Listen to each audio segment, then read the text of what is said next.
Bien, hermanos, estamos estudiando el Código Belén, ¿verdad? El Código Belén, soberanía, gracia y la ingeniería del reino, desde la perspectiva del Evangelio de Lucas. Ahí estamos. Y la verdad es que vamos a estudiar estos 2 meses y lo único que vamos a estudiar son los 2 primeros capítulos de Lucas. ¿Sabían eso, no? Porque así de detallista es Lucas. Así fue diseñado por nuestro Señor y fue un instrumento de Dios en esto, en poner en papel, ¿no? Todas las cosas y los detalles de lo que estaba pasando. Estamos acercándonos a Navidad. ¿Amén? Me gusta, ¿no? Veo yo todo verde y rojo, ¿sí? Y lo estamos haciendo desde antes de lo habitual. No es simplemente Adviento, que es 4 semanas antes, sino que lo estamos haciendo desde antes de lo habitual. Y eso ha sido intencional. Intencionalmente estamos preparando Navidad desde antes por 2 razones. Por 2 razones primordiales. Primero, el nacimiento de Jesús tiene muchos detalles hermosos y sorpresivos. Y nadie lo relata mejor que Lucas. Lucas fue el experto en el detalle. Era médico, ¿no? Entonces el hombre ahí detallaba acá. Oye, mira lo que pasó allá. Lo registraba.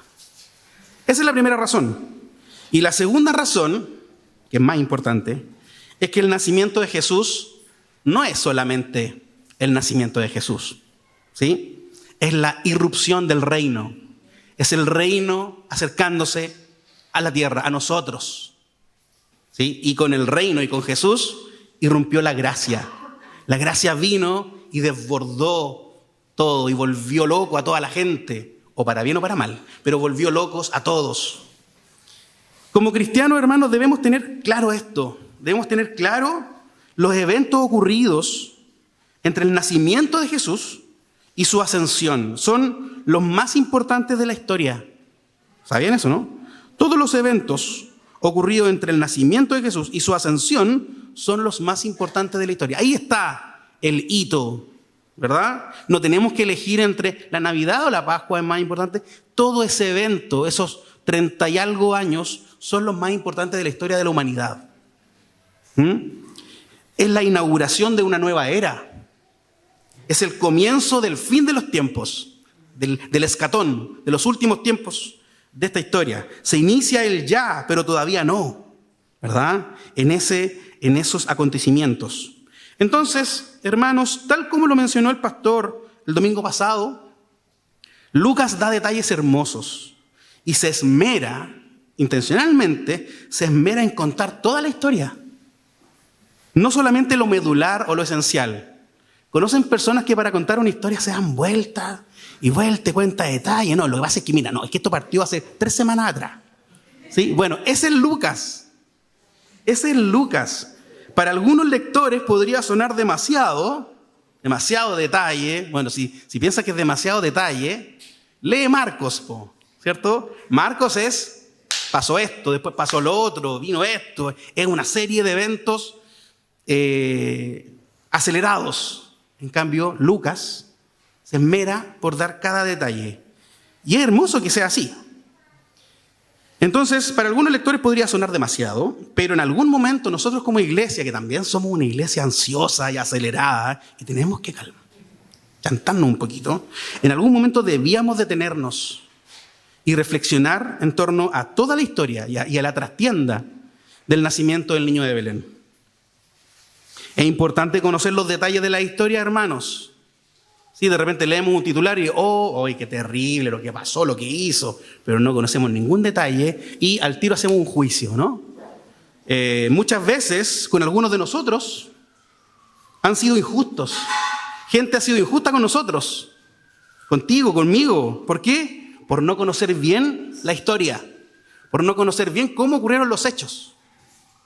Bueno, quizás a veces nosotros, a veces tú, has sido injusto con otros también, ¿no? Por no conocer la historia de verdad cómo ocurrió, por no conocer los detalles de cómo ocurrieron las cosas. Nos encanta Breaking Bad. ¿Le gusta Breaking Bad? A mí me encanta Breaking Bad. La he visto un par de veces, un par de decenas de veces, mejor dicho. Y uno de sus personajes más controversiales, Saul Goodman, ¿lo ubican o no? Saul Goodman. Y claro, y nosotros vimos Breaking Bad y nos gustó Saul Goodman, pero este gallo tiene sus cosas. ¿Pero qué pasó? Vimos Better Call Saul, ¿o no? Vimos lo que pasó antes y ahí,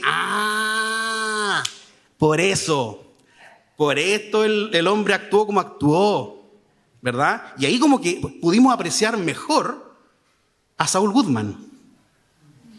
¿Cómo estuve? Los que vieron Star Wars en los 90, ¿vieron Star Wars? Yo no. ¿Disfrutaron la trilogía de los 90 o no? Por supuesto.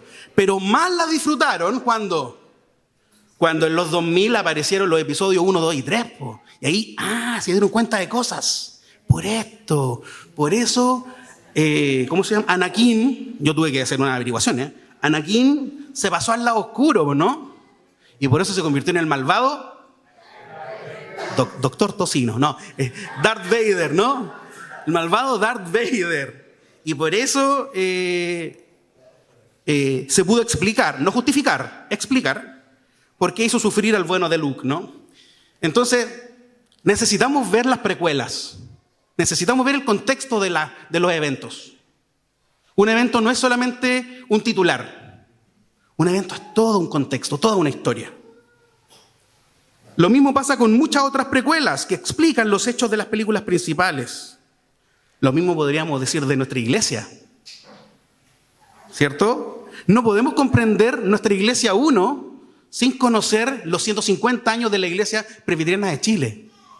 ¿Verdad? No podemos valorar tanto la iglesia 1 si no conocemos a David Trumbull. Amén, ¿o no? Uno de los grandes padres, hermanos mayores nuestros. Y tantos otros que dieron su vida, que lucharon tanto por lo que hoy día tenemos. Por eso es bueno conocer la trastienda de las cosas. Entonces, por eso, hoy hablando de Star Wars, ¿cómo se llamó el hombre que diseñó todo? George Lucas, ojo ahí. George Lucas. ¿Vieron? Lucas. Estamos estudiando Lucas. Así que bueno, es importante entonces valorar la antesala de eventos tan importantes como el nacimiento de nuestro Señor Jesucristo. Y debemos hacerlo. Ya vimos los primeros 4 versículos el domingo pasado, ¿no? Vimos los primeros 4 versículos donde Lucas argumenta por qué empezará a escribir este gran libro de 2 tomos. ¿Aprendieron eso el domingo pasado, no? Que Lucas no solo escribió Lucas, sino que escribió un gran libro de 2 tomos. El primero se llamó Lucas y el segundo se llamó Hechos. Y por eso él comenzó a escribir esta historia. Y en particular con su especial destinatario Teófilo, ¿verdad? Oremos al Señor, hermanos. Te damos gracias, Padre, por este momento especial, porque podemos abrir la palabra y porque podemos ser instruidos y edificados, Señor, por ella. Te damos gracias porque tú usas hombres y mujeres, Señor, para detallar y porque también utilizas nuestra propia historia para comprender mejor los hechos, Señor, para también poder tener más empatía y para poder amar de mejor manera a los demás y también para poder amar de mejor manera a ti, Señor. Y te pido, Señor, que hoy día aprendamos a amarte más a través de tu palabra. En el nombre de Jesús, amén. ¿Qué vamos a hacer ahora? Vamos a exponer el texto, Lucas 1, del 5 al 25.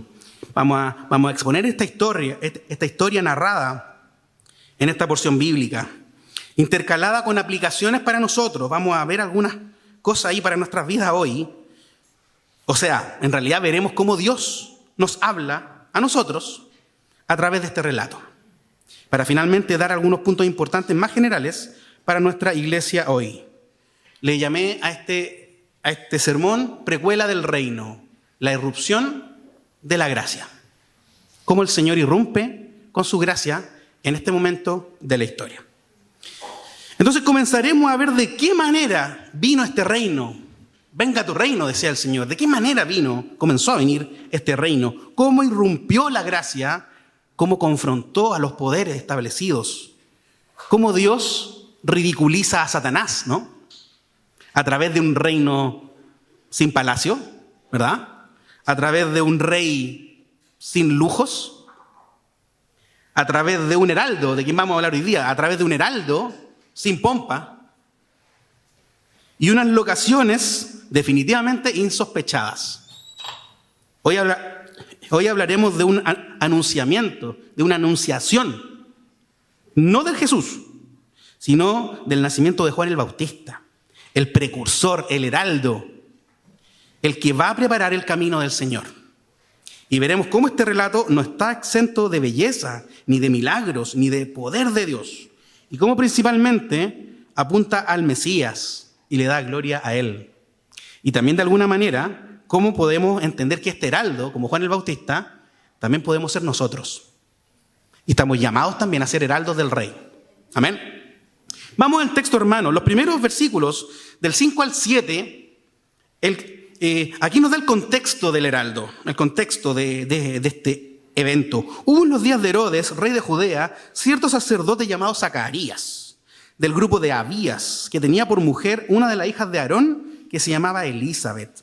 Ambos eran justos delante de Dios y se conducían intachablemente en todos los mandamientos y preceptos del Señor. No tenían hijos, porque Elizabeth era estéril y ambos eran de edad avanzada.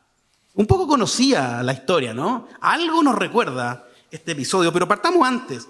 Parte diciendo el texto, en los días de Herodes, ¿verdad? En los días de Herodes. Esto nos da un contexto político de la época. Este no es el Herodes que al final está confrontando a Jesús y confronta después a los discípulos. No, es Herodes el Grande, ¿cierto? El papá de Herodes, el tetrarca. Y este Herodes, la verdad que este episodio es el único episodio donde se menciona en toda la Biblia, junto con su paralelo en Mateo. Y este Herodes, entre otras cosas, fue el que mandó a matar a todos los niños varones de Belén. Le llegó el rumor a este Herodes. ¿Sabían eso, no? Le llegó el rumor de que de Belén iba a venir el rey de los judíos. Entonces, ¿qué pensó este Herodes? Nadie más que yo debo ser nombrado como el rey de los judíos. ¿Y qué hizo? Mandó a matar a todos los varones nacidos en Belén, porque de Belén iba a venir este rey. Eso hizo. Nadie debía tener el título de rey de los judíos. Bonito el contexto, bonito el entorno en el que fue este evento, con este emperador malvado, ¿no? A veces creemos que la maldad nació en el siglo XX, ¿verdad? Con las guerras mundiales. A veces creemos que ahí empezó la maldad y que lo que hoy día tenemos es la más maldad de las maldades. Aquí tenemos, hermanos, ¿cierto? Cómo el imperio de las tinieblas gobernaba y gobernaba. Y era malvado, y era tirano, y era tremendo. ¿Sí? Y es impresionante que también lo mismo ocurrió con Moisés, ¿o no? ¿Qué pasó cuando nació Moisés? Hubo que esconderlo. ¿Por qué hubo que esconderlo? Porque Faraón buscaba matar a todos los niños, ¿cierto? Porque era mucho hebreo naciendo y se iban a sublevar contra Faraón. Historia parecida, Herodes no quería que nadie tuviera el título de rey de los judíos. En esta hostilidad nació Juan y Jesús, con gran persecución y gran sufrimiento, para que lo tengamos en perspectiva, hermanos. ¿Cómo fueron los tiempos de estos episodios? Otra cosa interesante del texto es que Zacarías y Elizabeth eran los padres, ¿verdad? Zacarías y Elizabeth. Matrimonio saludable, ¿verdad? Bien constituido.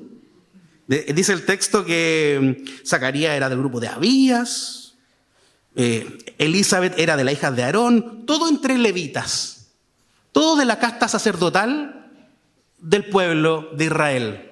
Todo bien constituido, ambos eran justos delante de Dios y se conducían intachablemente en todos los mandamientos y preceptos del Señor. Ambos muy devotos al Señor. ¿Cierto? Matrimonio saludable, levita, de la casa del Señor. Ey tú, soltero, soltera.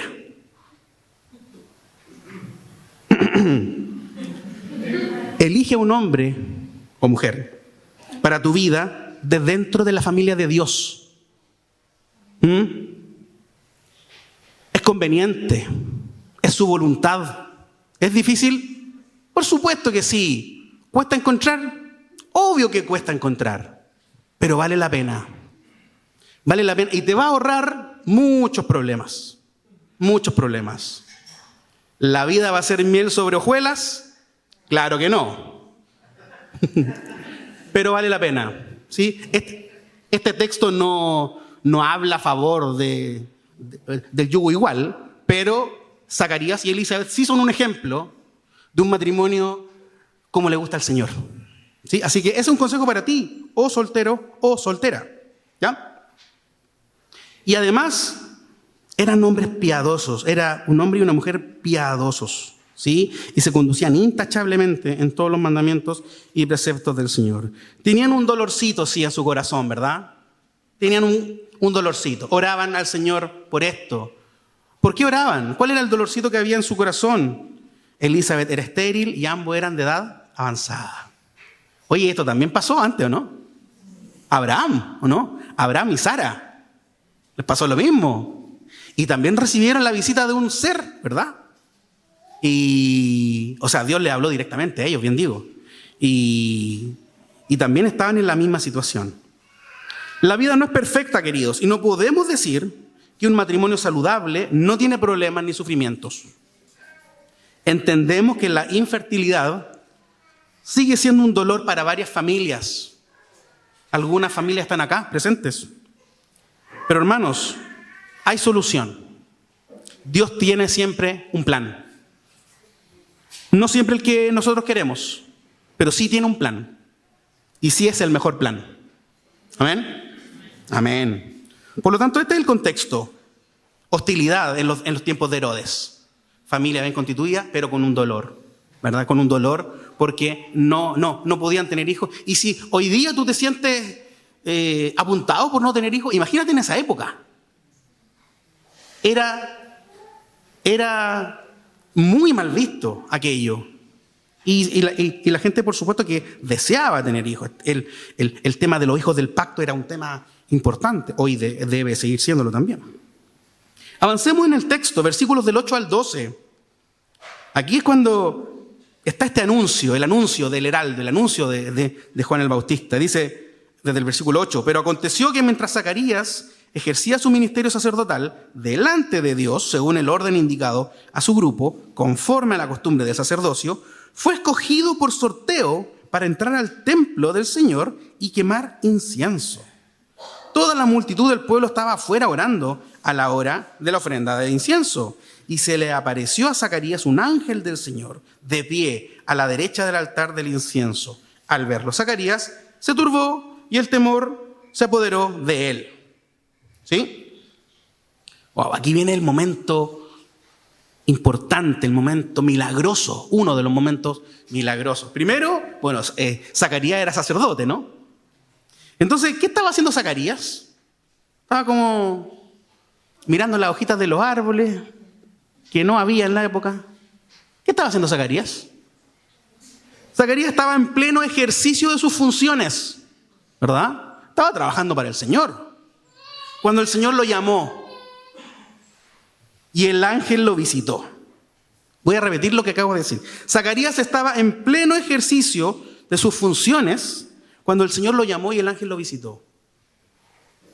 No estaba esperando que el Señor lo llamara para servirle. Hey tú, sí tú, ¿qué estás esperando para servir al Señor? ¿Estás esperando que se abran los cielos, que baje una paloma y te diga, sirve al Señor?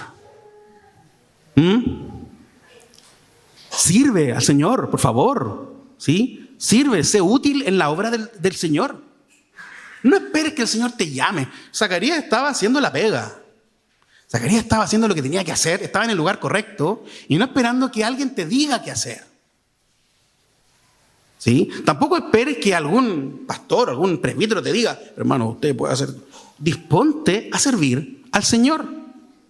Disponte a trabajar para Él. Aquí hay un mito en esta iglesia, que yo lo he escuchado hartas veces. Uno de los tantos. Este mito dice así: está todo hecho, ya no hay lugar para nadie, no tengo en qué servir. Eso es un mito, hermano. Pucha, que hacen falta manos, hermanos. Pucha, que hace falta que tú te dispongas a trabajar para el Señor. Hermano, ¿le digo algo? No está el pastor aquí. Falta de todo, hermanos. Si usted piensa que en esa cosa no falta nada, falta. Probablemente en eso hay un hermano trabajando de más. Trabajando de más tiempo, digamos, de lo adecuado.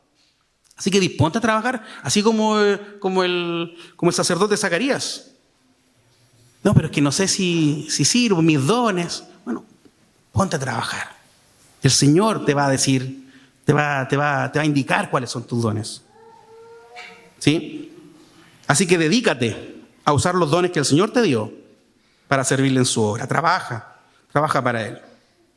Bien, y aquí este evento es inédito. Dice que Zacarías fue escogido por sorteo para entrar al lugar santo a quemar incienso. ¿Sí? Es verdad.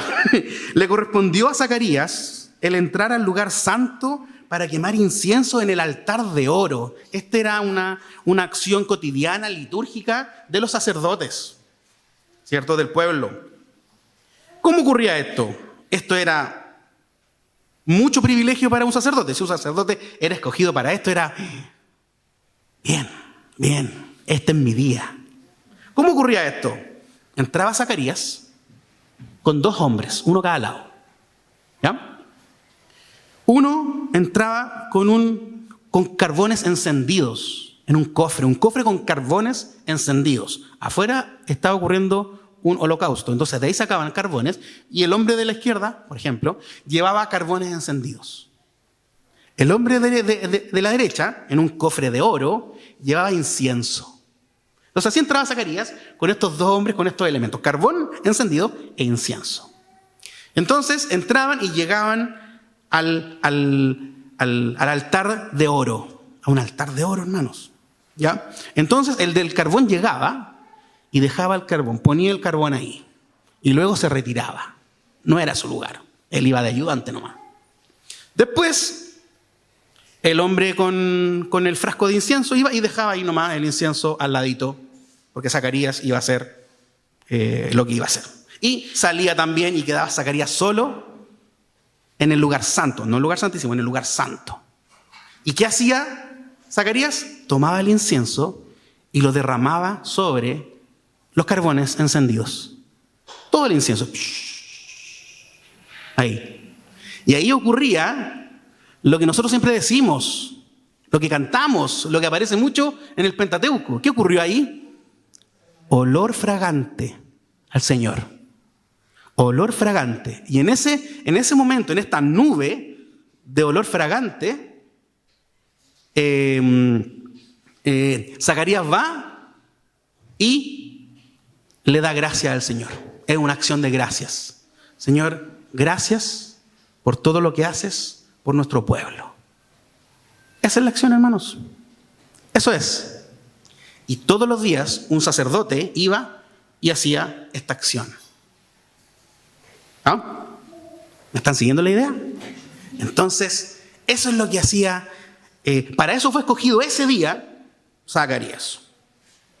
¿Sí? Es hermoso. Les tengo una pregunta. ¿Saben cuántas veces un sacerdote puede hacer esta ofrenda de incienso? ¿Cuántas veces puede ser escogido? Una vez en la vida. Una vez en la vida. Si ya fuiste escogido, ya salís de la tómbola. Ya pasabas a ser un sacerdote benigno, un sacerdote especial, porque ya tuviste el honor de hacer acción de gracias con el incienso. ¿Y qué pasó? ¿Se dan cuenta de lo que pasó, no? ¿Cómo diseñó el Señor los actos? Justo el día en que Zacarías fue escogido para dar acción de gracias al Señor, ¿qué pasó? A Dios se le ocurre anunciarle que le va a conceder el deseo de su corazón y que va a responderle sus oraciones. ¿Toman conciencia de lo que estoy diciendo, no? Justo el mismo día. Podrían haber sido días distintos, ¿no? Era lo más probable. Pero el Señor quiso que este día especial para Zacarías de entrar y hacer acción de gracias de esta manera tan especial, justamente fue el mismo día que el Señor escogió para enviar a su ángel y anunciarle que iban a ser su hijo a su edad avanzada. Así es nuestro Señor. Y Él lo diseñó, por supuesto. ¿Sí? Ahora, por supuesto, ¿qué pasó? Llegó este ángel, Zacarías nunca había visto un ángel en su vida, y se le aparece un ser, y a él le da miedo. ¿A ti te daría miedo? Yo estaría espantado si esto pasara. Ahí vemos que era un humano, Zacarías, ¿verdad? Todos los que nos encontráramos con un ángel, si es que tenemos conciencia de que hay un ángel, no ocurriría lo mismo. Esto le ocurrió a Gedeón, le ocurrió a Isaías, le ocurrió a Daniel, le ocurrió a Cornelio y probablemente te ocurriría a ti. ¿Sí? Bien, pues, hermanos, sigamos con el texto. Versículo 13. Versículo 13 al 20. ¿Cómo era este heraldo? ¿Cómo iba a ser este heraldo? La dignidad, le puse yo, la dignidad del heraldo. Pero el ángel le dijo: no temas, Zacarías, porque tu petición ha sido oída, y tu mujer Elizabeth te dará a luz un hijo y lo llamarás Juan. Tendrás gozo y alegría, y muchos se regocijarán por su nacimiento, porque él será grande delante del Señor. No beberá vino ni licor, y será lleno del Espíritu Santo, aún desde el vientre de su madre, y hará volver a muchos de los israelitas al Señor su Dios. Él irá delante del Señor en el espíritu y poder de Elías, para hacer volver los corazones de los padres a los hijos, y a los desobedientes a la actitud de los justos, a fin de preparar para el Señor un pueblo bien dispuesto. Entonces Zacarías dijo al ángel: ¿cómo podré saber esto? Porque yo soy anciano y mi mujer es de edad avanzada. El ángel le respondió: yo soy Gabriel, que estoy en la presencia de Dios, y he sido enviado para hablarte y anunciarte estas buenas nuevas. Así que te quedarás mudo y no podrás hablar hasta el día en que todo esto acontezca, por cuanto no creíste en mis palabras, las cuales se cumplirán a su debido tiempo. Muy bien, entonces aquí el ángel empieza a hablar, empieza a decirle a Zacarías: primero, no tengas miedo, soy el ángel Gabriel. El ángel Gabriel vino a visitarme. Maravilloso, ¿sí? Y lo primero que le dice, parece que la mejor noticia no fue el anuncio del nacimiento del Señor, el nacimiento de Juan, perdón. ¿Qué es lo primero que le dice el ángel a Zacarías? Díganme ustedes. ¿Qué es lo primero que le dice el ángel después de no temas? Tu petición ha sido oída. Yo con eso quedo listo, hermanos. Tu petición ha sido oída. Yo pienso en qué habrá pasado por la mente de Zacarías al saber que el Señor del universo, ¿cierto? Cantábamos recién que el Señor llama a las estrellas por su nombre, es Dios de todo lo creado, el cosmos, maravilloso, ¿no? Ese Señor escuchó la oración de un pecador. Yo solo pienso en qué habrá pasado por la mente de Zacarías al saber que el Señor del universo escuchó sus oraciones. Yo no sé qué pasa por tu mente cuando te das cuenta que el Señor oye tus oraciones. Esa es sola gracia del Señor, y solo aquello es razón para alabarle por toda la eternidad. Tenemos un Dios que escucha nuestras oraciones. ¿Cómo eran los dioses de los otros pueblos? ¿Tenían orejas?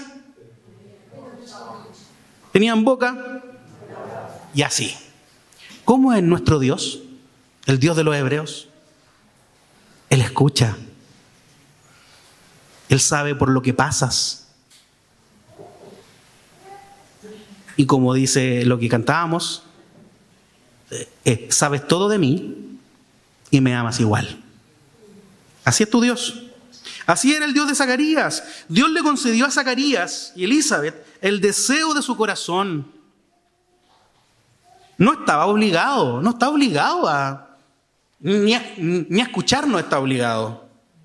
Pero lo hizo y tuvo misericordia hacia ellos. ¿Tú crees que el Señor escucha tu oración? ¿Realmente crees que el Señor escucha tu oración? ¿O a veces crees que le está orando al viento nomás? El Salmo 18:6, uno de mis salmos favoritos. Salmo 18:6 dice: en mi angustia invoqué al Señor y clamé a mi Dios. Desde su templo oyó mi voz. Y mi clamor delante de él llegó a sus oídos. Ese es tu Dios, hermano. ¿Crees que le está hablando al voleo, a la nada, cuando oras? ¿Crees que cuando clamas nadie te escucha?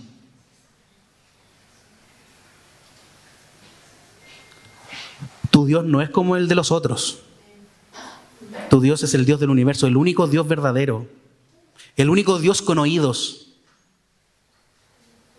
Los otros tienen orejas. Nuestro Dios tiene oídos y te escucha. Y a veces, y yo creo que muchas veces, el Señor cumple nuestro deseo. Otras no. Pero lo que siempre ocurre, hermano, es que el Señor nos oye. Está atento a nuestras plegarias. Y eso es esperanzador. ¿No te da esperanza confiar en un Dios que oye? Por supuesto. A veces pensamos que no hay nadie allá. Pero no es así, Dios. Si tú piensas que no hay nadie allá, estás escuchando mentiritas. Estás haciéndoles caso a voces que no son Dios, no son el Espíritu Santo. Porque Dios no abandona, Dios está contigo. Dios estuvo con Zacarías. Me imagino todas las noches de Zacarías y Elizabeth llorando porque no tenían descendencia. Me lo imagino. Porque era el deseo de su corazón. Él oye mi voz, como dice el salmista. Él oye mi voz. Eso lo hace un Dios de gracia. Solo un Dios de gracia oye la voz de sus hijos. El resto de los dioses con D minúscula son unos tiranos. En cambio, tu Dios es un Dios que tiene gracia y que da gracia a sus hijos. Otra cosa maravillosa de este fragmento del 13 al 20 es cómo iba a ser Juan. El ángel le iba diciendo, que es lo mismo que va a pasar después con Jesús, ¿no? El ángel le dice a María cómo iba a ser Jesús. Eso lo sabemos, lo hemos estudiado muchas veces, pero no sé si habíamos estudiado qué le dice a Zacarías con respecto a Juan el Bautista. Tendrás gozo y alegría y muchos se regocijarán por su nacimiento. Muchos se regocijarán por su nacimiento. El nacimiento de Juan no iba a ser un episodio desapercibido. Muchos se alegrarán. Iban a ser el heraldo del Mesías. Venía aquel que iba a predicar de Jesús, del Cristo. Por lo tanto, muchos se iban a poner contentos por su nacimiento. ¿Sí? Y dice además,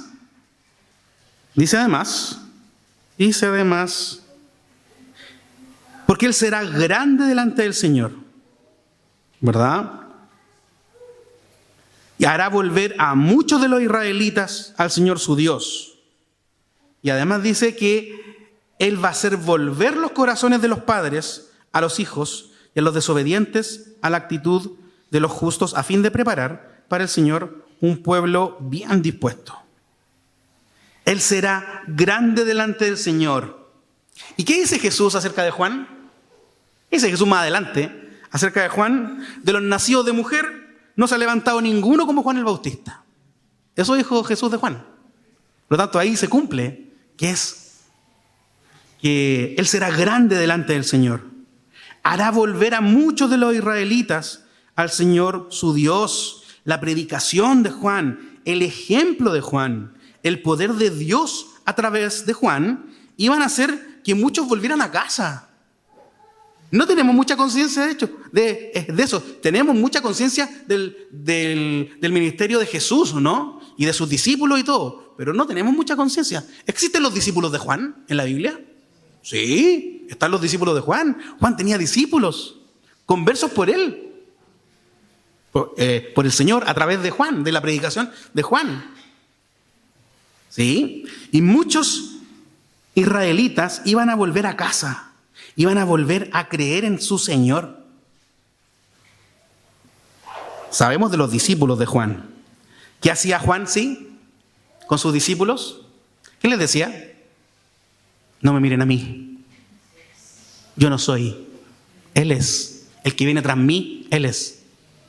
Él apuntaba a Cristo. ¿Sí? Él apuntaba a Cristo. Cuando vio que Jesús venía, ¿qué dijo Juan? He aquí el Cordero de Dios que quita el pecado del mundo. ¿Cuántos predicadores como Juan nos faltan hoy día? Que apunten realmente a Cristo y no apunten a sí mismos. ¿Qué le decía a sus discípulos acerca de Jesús? Es necesario que Él crezca y que yo mengüe, ¿verdad? Discípulos míos, yo no quería esto. Yo no quería discípulos. Sean discípulos del Señor. Porque yo debo menguar. Mi ministerio está terminando. Y sabemos cómo termina de manera trágica la vida de Juan. Pero fue instrumento de Dios desde antes de nacer. ¿Qué tal tú como predicador? ¿Qué tal tú como heraldo del Evangelio? ¿Has hecho volver israelitas a casa? ¿Somos heraldos del Señor? Así como Juan. Hará volver los corazones de los padres a los hijos y a los desobedientes a la actitud de los justos. Hará volver los corazones de los padres a los hijos y a los desobedientes a la actitud de los justos. Él va a hacer que gente vuelva al Señor. ¿Sí? El Señor dice que iba a poner enemistad entre papá e hijo, ¿cierto? Eso es verdad también. Cuando hay una familia de inconversos y uno se convierte, claro que hay enemistad. Pero ¿qué pasa cuando hay un converso en la familia y hay otro que no, que es inconverso? ¿Y qué pasa cuando el Señor llama a ese inconverso? Vuelve a traer comunión en la familia. A eso estaba llamado Juan. Él hará volver los corazones de los padres a los hijos y a los desobedientes hacia la justicia. ¿A fin de qué? A fin de preparar para el Señor un pueblo bien dispuesto. A eso fue llamado Juan, a preparar el camino del Señor. Viene el Señor y yo estoy haciendo los preparativos. Viene el Mesías y yo estoy predicando acerca de Él, para que todos lo vean a Él y todos le den la gloria a Él. Juan, ¿se dan cuenta que Juan, desde su anunciación, desde antes de nacer, sabía lo que iba a hacer? Él tuvo clara la misión que el Señor tenía para él. Sabía a qué había sido enviado a esta tierra. ¿No les es familiar lo que estoy diciendo? Guardando las proporciones, tú y yo debemos ser Juan el Bautista. Debemos tener clara nuestra misión, apuntar a Cristo, reconciliar a las personas con Dios, en fin. Tenemos mucho que aprender de este hombre, que hará volver a muchos de los israelitas al Señor su Dios. Esa es la vida misional a la que hemos sido llamados. Eso es colaborar y participar en la misión de Dios. ¿Sí? Pero, por supuesto, Zacarías nuevamente es de carne y hueso. Somos ancianos con mi mujer, le respondió al ángel. Somos ancianos, somos estériles, no podemos. Conozco la ciencia, no puedo, le dijo Zacarías. Y Zacarías, por supuesto, que conocía la historia de Abraham y Sara, ¿no? Por supuesto que conocía esta historia y aún así dudó del poder de Dios. Dudó del poder de Dios y aquí muestra, obvio, su condición de humano y duda. Han sido años de malos tratos para Zacarías, de falsas esperanzas, de falsos cristos. Yo no soy mejor que Zacarías, no lo culpo por dudar. ¿Dudamos del poder de Dios? Yo también contigo. Dudamos del poder de Dios. En esto somos Zacarías. Dudamos. Es que, Señor, ¿cómo vamos a hacer volver al Señor a mis hermanos, a mi familia? Dudamos del poder de Dios. ¿Cómo vamos a encontrar un templo para Iglesia 1? Dudamos del poder de Dios. Así somos.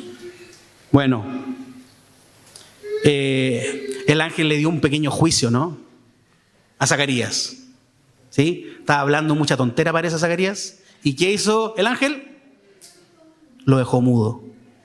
¿Hasta cuándo? Hasta que naciera el bebé. Bien por Elizabeth, ¿ah? Bien por Elizabeth. Escuché pura risa femenina. Pero sí, y se quedó mudo realmente al instante. El Señor le emitió, pero los comentaristas dicen que fue un juicio misericordioso. Porque fue un juicio pequeño, acotado, con fecha de expiración, ¿ya? Y que le permitió a Zacarías desenvolverse igualmente. Un juicio misericordioso. Como los juicios que el Señor nos da de repente. De repente nos enfermamos para no hacer tal cosa y nos enfermamos. Oye, el Señor me está diciendo que no vaya la cosa y después se nos pasa la enfermedad. De repente no tenemos idea, hermano, cuántos juicios misericordiosos hemos recibido del Señor. Y los últimos textos, del 21 al 25, es la concepción del heraldo, ¿cierto? Cuando realmente ocurre este evento. El pueblo estaba esperando a Zacarías, versículo 21, y se extrañaba de su tardanza en el templo. La gente estaba esperando. La gente estaba esperando que Zacarías pusiera el incienso nomás, oración, y saliera. Era un acto doméstico. 5 minutos. Y el pueblo estaba ahí esperándolo. Y no salía Zacarías. ¿Y qué pasa? El pueblo entonces estaba esperando a Zacarías y se extrañaba de su tardanza en el templo. Pero cuando salió, no podía hablarles. Y se dieron cuenta de que había visto una visión en el templo. Él les hablaba por señas y permanecía mudo. Cuando se cumplieron los días de su servicio sacerdotal, regresó a su casa. Acto seguido, después de estos días, Elizabeth, su mujer, concibió. Muy bien ahí. Y se recluyó por 5 meses diciendo: así ha obrado el Señor conmigo en los días en que se dignó mirarme para quitar mi afrenta entre los hombres. Varias cosas que decir al respecto. El pueblo estaba esperando. El pueblo estaba expectante para recibir la acción de gracias, para alabar a Dios junto con Zacarías. Porque Zacarías estaba haciendo el acto litúrgico, ¿no? Y él iba a salir y el pueblo iba a alabar a Dios con él. Bueno, ¿qué ocurrió? Se demoró un poco la cosa y fue aún mayor la acción de gracias que el pueblo, porque no fue solamente el incienso sobre los carbones, fue además esta anunciación. ¿Sí? Y de alguna manera Zacarías se dio a explicar y el pueblo pudo entender lo que estaba pasando. ¿Qué ocurrió después? Versículo 24, una palabra precisa. Elizabeth concibió. Dios cumplió su promesa. ¿Dios cumplió su promesa o no? Su promesa. Lo cantamos, ¿no? ¿Cierto? Él siempre lo hace. Él siempre cumple su promesa. Y si Dios lo dice, entonces lo hará. Si el ángel del Señor le dijo que iba a tener un hijo de las características que iba a tener, así va a ser. Él lo hará de alguna manera y cuando sea el mejor momento. ¿Sí? Otra cosa interesante del texto. ¿Qué pasó con Elizabeth? Sus palabras finales. Así ha obrado el Señor conmigo en los días en que se dignó mirarme para quitar mi afrenta entre los hombres. Dios le dio dignidad a Elizabeth.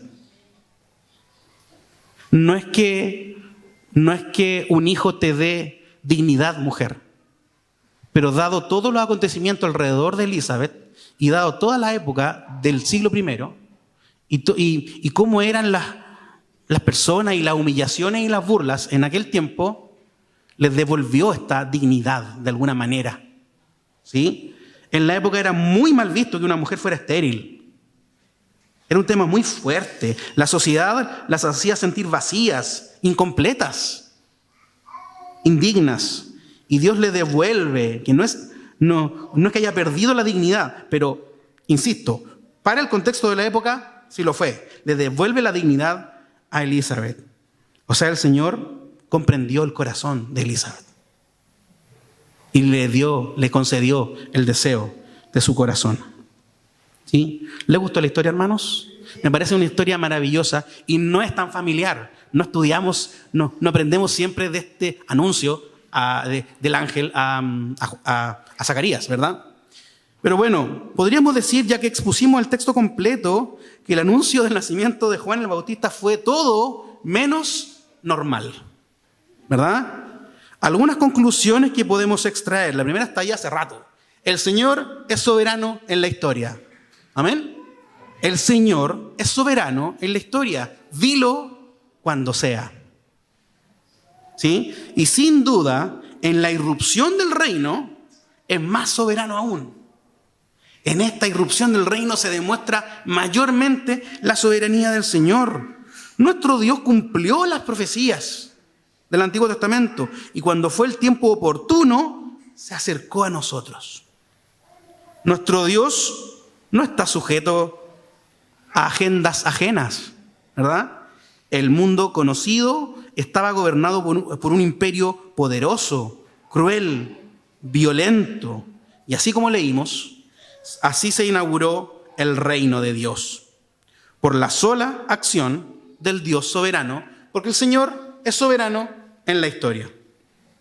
En el texto de hoy, Dios usó el único día, hermanos, el único día en el que Zacarías entraba al lugar santo, para acercarse a él y darle la mejor noticia de su vida hasta entonces. Después iba a venir el Cristo y ese iba a ser su encuentro con el Señor y iba a ser el mejor momento de su vida. Pero hasta ese día, este baby que lo quise toda la vida, era la noticia de su vida, ¿no?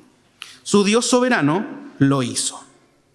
Segundo punto, mi hermano, el Señor confronta los poderes. El Señor confronta los poderes. ¿Lo crees o no? ¿Hay poderes allá afuera? ¿Hay poderes celestiales? ¿O no? Sí hay poderes. Sí hay poderes, hermano. Imperios, principados, dice la palabra. Nuestra lucha no es contra carne y sangre, ¿no? ¿Sino contra quién? Contra principados, contra huestes espirituales de maldad. ¿Dónde? En las regiones celestes, en los cielos. El gran enemigo del Señor no era el Imperio Romano. Lo era, sí, pero no era el principal. Eran los poderes espirituales de maldad. Y Dios no se amilana ante nada, ni siquiera ante el más grande imperio de su época. Y Dios, como siempre, rompe los esquemas y confronta a los poderes con este reino que tiene una lógica contracultural. Imagínense cómo contrarresta el Señor los poderes con esta historia de Zacarías y Elizabeth, hermanos. Trayendo su reino, el Señor trayendo su reino que somete a los imperios y que cambia la historia para siempre. ¿Qué hace Dios? En vez de traer a un militar de guerra, el reino trae a un Mesías que va por el camino sanando enfermedades, cambiando realidades, pregonando la buena noticia a los pobres, como dice la palabra, ¿no? Que le dice a sus discípulos que pongan la otra mejilla, que amen a sus enemigos, que se nieguen a sí mismos. Así confronta el Señor los poderes. Y antes que Él, como un heraldo, vino uno muy excéntrico, ¿verdad? Que se viste de pieles. Después vamos a ver cómo era este Juan, ¿no? Que se viste de pieles, que vive en el desierto y que se alimenta de langostas y de miel. Ese es Juan el Bautista. Así confrontó a los poderes de este siglo, con la contracultura del reino. Nuestra lucha, hermanos, no es de sangre por sangre. Nuestra lucha no es con la lógica de este mundo. Nuestra lucha es con la lógica del reino. Tercer punto. El Señor se preocupa de los heraldos. Se preocupó de Juan el Bautista, ¿no? Amén. Se preocupó de Juan el Bautista. Lucas registró la historia del anuncio y nacimiento de Juan el Bautista. Después en unas predicaciones más vamos a ver el nacimiento de Juan. No dejando detalle al azar, como lo estudiamos. Este Juan dedicó su corta vida a anunciar al Cristo que había de venir y quién iba a quitar el pecado del mundo. ¿Para qué vivió Juan, hermanos? Vivió para la misión. Juan vivió para la misión y fue un heraldo de Jesucristo. Y su predicación apuntó siempre a Él, al Señor. Y así como se preocupó de Juan, se preocupa por otros heraldos. Por ejemplo, de ti y de mí. El Señor se preocupa de ti, de tus necesidades, de tus carencias, de tus circunstancias más domésticas y también de tus grandes decisiones. De todo eso se preocupa el Señor. No deja nada al azar. Porque te ama y te ha amado siempre. Te escogió desde antes que nacieras y te dio un propósito: vivir para el Señor, vivir para Cristo, ser su heraldo y predicar de Él. El Señor a eso te llama, a participar junto a Juan, a participar con Juan en la misión. Codo a codo con Juan. ¿Se imaginan, no? Ahí están ustedes, ahí estoy yo. Y cuarto punto y final, el Señor irrumpe con gracia. El Señor tiene gracia por nosotros. Los judíos se esforzaban por luchar contra el Imperio Romano. Había amargura en su corazón por esta opresión romana, ¿verdad? Buscaban sus propios mesías, sus propios evangelios. Imagínense los partidos políticos judíos, cada uno con su ideología quería romper con el imperio. Los saduceos, los fariseos, los esenios, los celotes. Cada uno en su estilo le hacían frente a Roma. Y llegó este heraldo, llegó Juan el Bautista, humilde y sencillo, a decirle al mundo. ¿Saben lo que le dijo al mundo? Le dijo que el reino vendría en un pesebre, en los márgenes de la sociedad, sin lugar para el rey en el mesón. Así es nuestro Señor. Este Juan anunciado no brilla con luz propia, sino con la luz del que ha de venir. Esa es la gracia de nuestro Señor. ¿Hubo mérito, hermanos? ¿Hubo mérito en Zacarías y Elizabeth? ¿Se esforzaron por ser los padres del heraldo? Sí, se esforzaron. Y no tuvieron éxito. ¿Tuvieron algún mérito? No, ninguno. Dios, en su gracia, les concedió el deseo de su corazón. ¿Trajeron los judíos el reino de Dios? ¿Hicieron alguna planificación eficiente que haya roto con el poder del imperio? No. Dios, en su gracia, envió a Cristo, el verdadero Mesías, a recuperar a las ovejas perdidas de Israel. Y los suyos lo rechazaron. Hermano, hablándote a ti, ¿Tuviste tú algún mérito en tu salvación? ¿Hiciste algo heroico para que Dios te viera de manera especial y te escogiera? ¿Vio en ti potencial? No, hermano, no tenemos potencial. Solo tenemos pecado en nuestro corazón. Y el Señor aún así te miró y te escogió y te amó. Fue pura gracia del Señor, hermano. Todo es gracia. Fui ciego, mas hoy miro yo. Perdido, y Él me halló. Oremos. Gracias, Padre nuestro, por irrumpir violentamente con gracia. Gracias, Padre, porque hemos experimentado vívidamente, casi diariamente, que cuando abundó el pecado, sobreabundó la gracia, Señor. Y te damos infinitas gracias por tu palabra, Señor. Te damos infinitas gracias por tu lógica, por cómo irrumpiste con tu reino, Señor.